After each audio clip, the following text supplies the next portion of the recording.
एक बहुत ही गरीब आदमी था। वह बड़े ही बामुश्किल से अपने परिवार का भरण पोषण करता था। एक दिन वह अपने देश के राजा के पास गया और बोला, महाराज, मैं आपसे कर्ज मांगने आया हूँ। कृपा करके आप मुझे 5,000 रुपये कर्ज में दें। मैं 5 वर्ष के अंदर आपके रुपए वापस कर दूंगा। राजा ने उसकी बात पर विश्वास कर उसे 5,000 रुपये दे दिए। 5 वर्ष बीत जाने के बाद भी जब उस व्यक्ति ने राजा के 5,000 रुपये नहीं लौटाए, तब राजा को मजबूरन उसके घर जाना पड़ा। लेकिन वहाँ कोई व्यक्ति नहीं मिला। जब भी राजा वहाँ जाता, कोई न कोई बहाना बनाकर उसे वापस भेज दिया जाता। एक दिन फिर राजा उस व्यक्ति के घर गया। वहाँ और कोई तो नहीं दिखा, मगर एक छोटी सी लड़की बैठी थी। राजा ने उसी से पूछा, बेटी, तुम्हारे पिताजी कहाँ हैं? लड़की बोली, पिताजी स्वर्ग का पानी रोकने गए हैं। राजा ने फिर पूछा, और तुम्हारा भाई कहाँ है? लड़की बोली, बिना झगड़ा के झगड़ा करने गए हैं। राजा के समझ में एक भी बात नहीं आ रही थी, इसलिए वह फिर पूछता है, और ये बताओ, तुम्हारी माँ कहाँ है? लड़की बोली, माँ 1 से 2 करने गई है। राजा उसके इन उलूल जुलूल जवाब से खिंच गया। वह गुस्से में पूछता है, तो फिर तुम यहाँ बैठी क्या कर रही हो? लड़की हंसकर बोली, मैं घर बैठी संसार देख रही हूँ। राजा समझ गया कि लड़की उसकी किसी भी बात का सीधा जवाब नहीं देगी, इसलिए उसे अब उन बातों का मतलब जानने के लिए प्यार से पूछना पड़ेगा। और फिर राजा ने चेहरे पर प्यारी सी मुस्कान लाकर पूछा, बेटी, तुमने जो अभी अभी मेरे सवालों के जवाब दिए, उनका मतलब क्या है?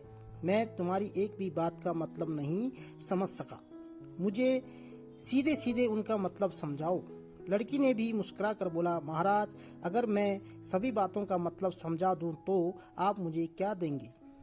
तब राजा के मन में उन सारी बातों को जानने की तीव्र इच्छा होने लगी थी, इसलिए राजा बोला, बेटी, तुम जो मांगोगी वही दूंगा।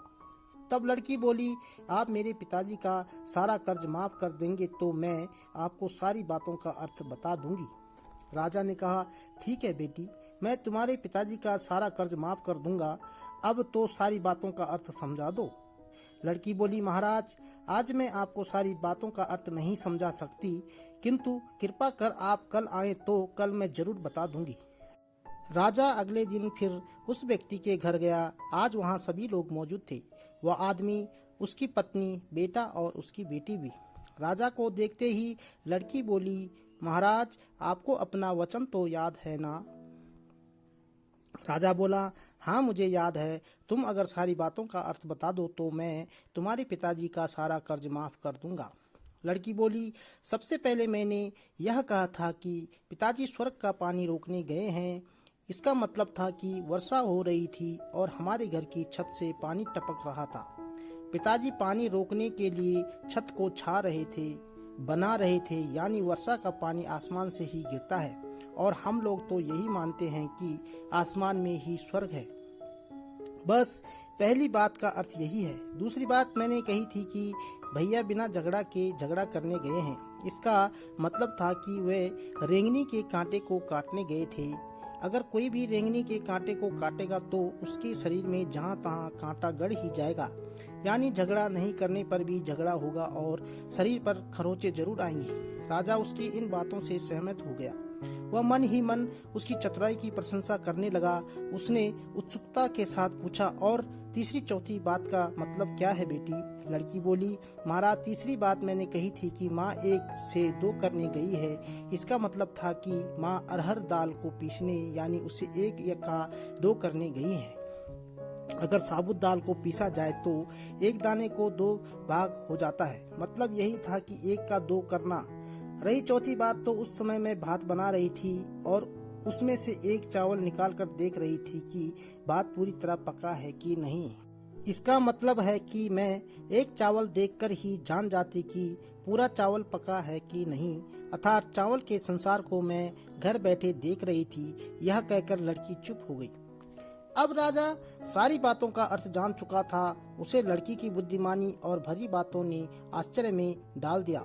फिर राजा ने कहा, बेटी, तुम तो बहुत चतुर हो, पर एक बात समझ में नहीं आई कि यह सारी बातें तो तुम मुझे कल भी बता सकती थी, फिर तुमने मुझे आज क्यों बुलाया? लड़की हंसकर बोली, महाराज, मैं तो बता ही चुकी हूँ कि कल जब आप आए थे तो मैं भात बना रही थी। अगर मैं आपको अपनी बातों का मतलब समझाने लगती तो बात गीला हो जाता या जल जाता तो माँ मुझे जरूर पीटती। फिर घर में कल कोई भी नहीं था। अगर मैं घर वालों को बताती कि आपने कर्ज माफ कर दिया है तो ये मेरी बात का विश्वास नहीं करते।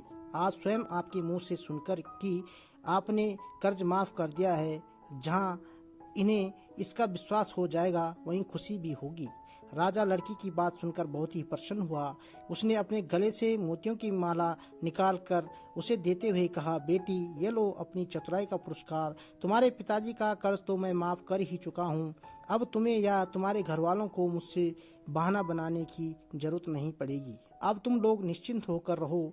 अगर फिर कभी किसी चीज की जरूरत हो तो बेझिझक होकर मुझसे कहना। इतना कहकर राजा लड़की को आशीर्वाद देकर चला गया।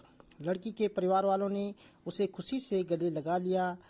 उसके माता पिता को अपनी बेटी की इस चतुराई पर गर्व होने लगा और फिर सब आनंद से अपना जीवन जीने लगे। दोस्तों, कहने का मतलब है कि हमें भी जीवन में इसी प्रकार समझदारी और चतुराई से हर कार्य करना चाहिए, तभी हमारा जीवन जीना सरल हो पाएगा।